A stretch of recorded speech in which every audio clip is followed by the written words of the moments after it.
All right, so it's Switch 2 launch day, and this is a buyer's guide, hopefully to help you to pick up the right things to make sure you're prepped correctly so that your experience on launch is actually enjoyable. Exactly that, yeah. This is just to maybe make some things a bit more clear for people that are a bit unsure. If you're a parent, say, buying for a child, you're not quite sure exactly what it is you are buying or what your options are. We're just going to run through some of the options available to you and explain some of the grey areas. All right, yeah, what do you need to know before you pick up your Switch 2? And when you do, let's find out.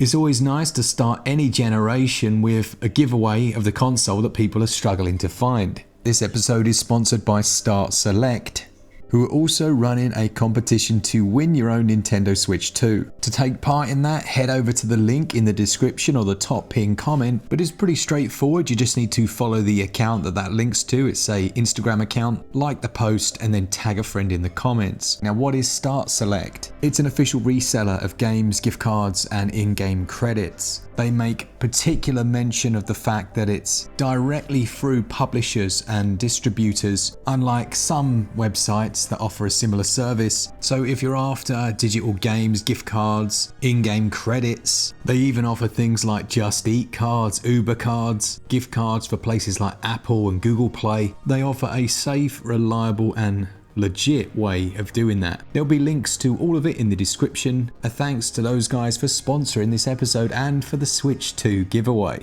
Right, let's start then with the console itself. So as it currently stands, there are two options. You have the base version, which is just the console itself, or there is a version that's bundled, or has bundled with it, the Mario Kart World game that releases on launch day. Yeah, that's just a choice of, do you want to save a bunch of money on the one big game that they're releasing that's new, or don't you? Because if you buy it separately, you're going to take a hit on your wallet. Yeah, the difference in terms of buying the game separately and buying it in this bundle is massive. I mean, you're looking at approximately £30 the game's value in terms of this bundle with it. And if you're buying just the console and the game without, it's probably going to cost you another £40–45. A lot. Yeah, a lot. There are a couple of little hacks you can do if you're in the UK. If you head over to something called hotukdeals.co.uk, and I'm sure there's an equivalent in America, there are a couple of websites that are actually offering like some discount codes and things. So there is actually a way of getting it cheaper if you want to buy it separately through a company called AO.com here in the UK. So something to consider, because they do seem to have some pre-orders available. The caveat is, of course, if you're buying the bundle, it's a digital version of Mario Kart World. So just be clear on that. If you want the game, you want to stick it on your shelf, you're going to have to go the more expensive route, basically. Next then, let's have a talk about memory. So the internal memory on the Switch 2, I believe, is 256 gigabytes. Is that right? Yeah, it's 256 gigs, and then as with any device ever, you don't actually get 256 gigs to use, but I think you do get 249, something around that region, so it's pretty decent. Right, now bearing in mind that a lot of the big games releasing, so I'm not talking about eShop, smaller titles that will inevitably come as the library grows. The big games you're looking at, I would say an average of 50 gigs download per game. Yeah, they're massive. They're big games. So you're looking at about 5 games worth before your internal memory is full. So you're probably going to need at some point an SD card to put into your Switch to alleviate that problem. Now, the Switch 2 uses the SD micro express cards, and it's important to know that, because if you buy a general SD or SD micro card, it's not going to work. He said it. You have to buy these cards. They're super rare as well. Like, China are desperately trying to produce them as quickly as they can, but they can't produce them quick enough. So if you can pick one up at launch, that's the way to do it. Nintendo have, I don't know if they've subsidized how they've done it, but their version is the cheapest. So that 49 quid one that we can get here in the UK, $49 in America, I would get those if they're available. They seem to only have, in our country at least, 256 gigs. I know in America you can get 512, and they do make a 1 terabyte version, but that is about the same price as the console. Wow. Okay. So yeah, 256 is the smallest you're going to find. As Mark said, £50 over here in the UK. Amazon seems to be a good place to look for those. You're going to need it at some point. It's just whether you buy it straight away at launch. But again, if you are someone that's buying this for, say, a child, you're not massively into computers yourself. It's just an extra cost that you may not have factored in. So just be aware of it. The next point is, again, if you're not into games yourself and you're buying this for your children or for somebody else, a partner say, is that for this new Switch 2, this new console, a lot of the games aren't on the cartridge anymore, even if you can buy a physical cartridge from the shops. So a lot of them are what are called game cards. That's the right term, isn't it? Those key cards. Key cards, I beg your pardon, sorry. And the idea is that you put it into your Switch 2 and then you have to download the game. Now, what this does mean, on the positive side, I guess, is if you ever want to sell that game, it's not like a digital game where it has no sell-on value. You can sell the game, but it does mean, again, it's going to take up that memory and you're going to find yourself running out of space a lot quicker. So most games that are releasing at launch, if they are getting a physical, do seem to follow this model, but there are a couple that the games are actually on the cartridges. So we're going to run through those now, just to, again, let you know what your options are. Yeah, obviously all the first-party Nintendo games, so your Mario Karts, your re-releases of the Zelda titles, the Tears of the Kingdom, Breath of the Wild, they're physical. The ones that are also physical are Cyberpunk 2077, and all of the Marvelous games, a company called Marvelous that make things like Rune Factory, Guardians of Azuma, they're all physically available. Yeah, so if you are unsure, if you look on the box, it will make a mention of the fact that it is a key card. It will say the words key card on the front of the box. So just be aware again, because if you think you're buying an actual game where it's going to sit on, be on the cartridge, it's not necessarily the case. It's just something to watch out for. Let's have a look at a couple of the peripherals that will be available at launch with the Switch 2 console itself. Aren't essential, but the first of those is an additional controller. So obviously the Switch 2, as with the Switch, has the Joy-Con attached that you can use in some games as two controllers by turning them on their sides. And the Switch 2's Joy-Con are bigger, so it is more comfortable to do that.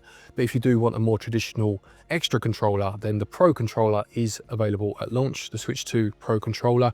It's about £75 over here in the UK. It's a lot of money. It's not uncommon these days. Controllers are very expensive. We have used it a few times at a couple of different events. It's very comfortable, very similar to the Switch Pro controller, with the addition of a couple of extra buttons on the back. Yeah, you've got this GL and GR buttons that you can program to, well, what you want to program to. We've seen it on other controllers. Perhaps one of the most important things, if you are a parent picking up the console for a child that's already got a Switch, you can pair your current Joy-Cons. So if you head into the menu, you can actually hold the buttons down as you would traditionally and pair those Joy-Cons with the Switch 2. So it saves you a bit of money potentially, rather than having to go out and buy all new controllers. They do follow a lot of the same conventions as Switch 1. Yeah, nice, absolutely. They won't have the communication button on, which is obviously new for the Switch 2, but if you're just wanting to play a multiplayer game in the same room, that's a great way of saving a bit of money, as Mark said. The other peripheral that's launching with the console itself is the camera. Kind of alluded to it just now with the C button on the controller. I mean, this is very much a personal taste if you want this or not, isn't it? Yeah, I picked it up. Yeah, oh, there we go. So what exactly is it then? So you get the camera that's this, a bit well like this is, looking at us. Yeah. It attracts the faces, and this is where I think this will be important for parents, because obviously it's using facial recognition and all that stuff that some people can be a bit concerned about. But this is Nintendo. You know, there are ways of masking faces, and it will put the faces of others that you're racing against onto the screen in the corner. I have to say the quality is so bad. Yeah. You know, like even in the trailers they've shown, it's choppy, it's slow.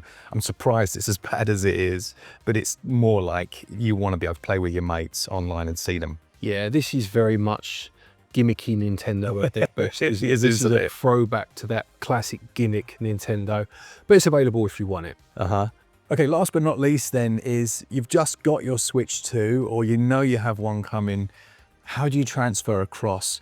Thankfully, Nintendo have been very un-Nintendo, and they've made it really clear on their website. There's a whole page of what you can and can't do. To give you a brief overview, any parental settings, they will transfer straight across with the Switch 1's internal system transfer setting. So you go down to the options, it says transfer account, transfer user, and you can literally just do that. You do have to bring the two consoles next to each other. It will also transfer all of the game keycards. So with their latest update, they released this game keycard system that has its own section and shows you what games you own and what you don't. It will transfer everything you've currently got on that console. One that's really handy is that it will transfer save progress.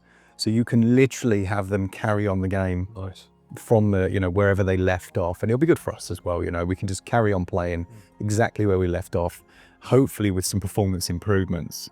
So there we have it then, a different video today. I mean, this is aimed at a more general audience. I'm sure if you follow our channel, you'll know a lot of this anyway. We're not trying to teach you to suck eggs. This is aimed at people that are buying this for someone else, say, and just want to know exactly what it's all about and don't want to get confused and spend money on things they don't need, or vice versa. So we hope you found it useful. Absolutely. If you want to save yourself 5% on any of the purchases, if you're going to go digitally, then you can use switchup.gg. You get 5% in cash back. There's links as well down in the description. Thank you to our patrons and our channel members for your continued support, and to each and every one of you for watching our videos. There'll be more Switch 2 videos coming your way very soon. Take care and happy gaming.